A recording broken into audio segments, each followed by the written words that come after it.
Hi, my name is Michael Plaster and welcome to the RM5 installation video series. Today we're going to talk about the installation of the RM520. This is our interruptible bond.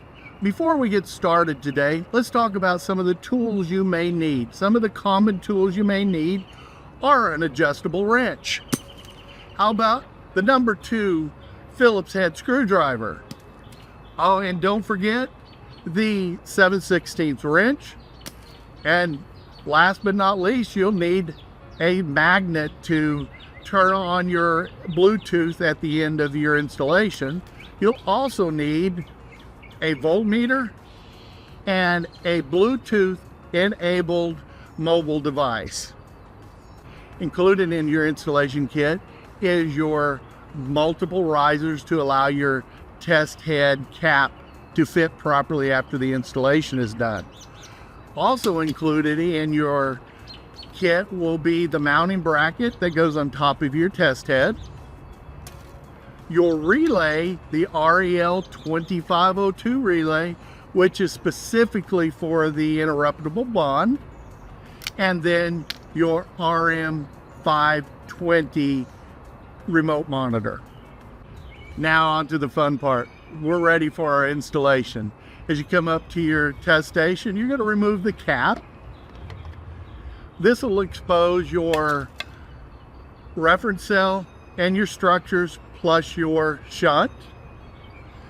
And you'll need to remove your test head from your riser. This is important as you'll be installing and removing nuts and bolts, and you don't want any of them to fall down the center of your riser.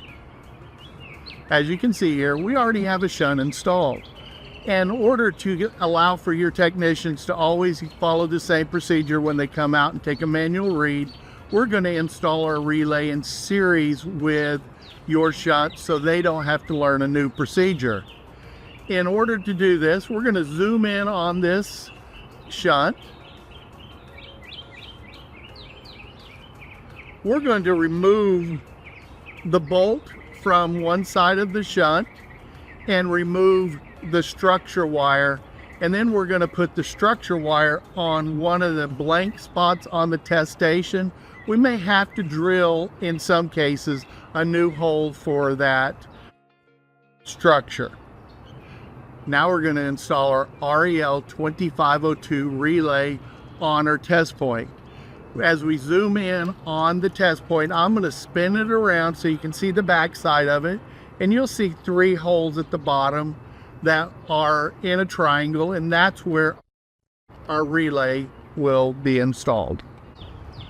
Now that we've got the relay installed, we have our reference cell wire hooked up, we have our structure wires hooked up, and we have our white and black wire hooked up to the structure wire that we pulled off and put to the side on a new slot there. And then we have the small black wire going over to the opposite side of the shunt. And all we have left here is to push it down into the pole and make sure you got it in good. And now our next step will be our mounting bracket. Now we're going to put the mounting bracket onto the top of the test point. It's going to go right in this hole right at the top here. We're just going to slide it over and put our bolt through it and tighten it down. Now it's time to mount our RM520 to our test bracket. First, we're going to install the Phoenix connectors into the bottom of our RM520. We're going to put the green Phoenix connector on the right side, and that has the black, white, yellow, and orange wires, and that goes into the pipe 1 to reference 1 and 2. It just slides up in there, goes in tight. Then we're going to slide the RM520 over the mounting bracket, and the hole on the back of the RM520 will match the hole on the mounting bracket. Now our next step is to put our spacers in so that our cap will fit properly. It slides right over the top of our test point and the RM520. Once you get it on there, twist it to tighten it in, and now we're ready to test the RM520.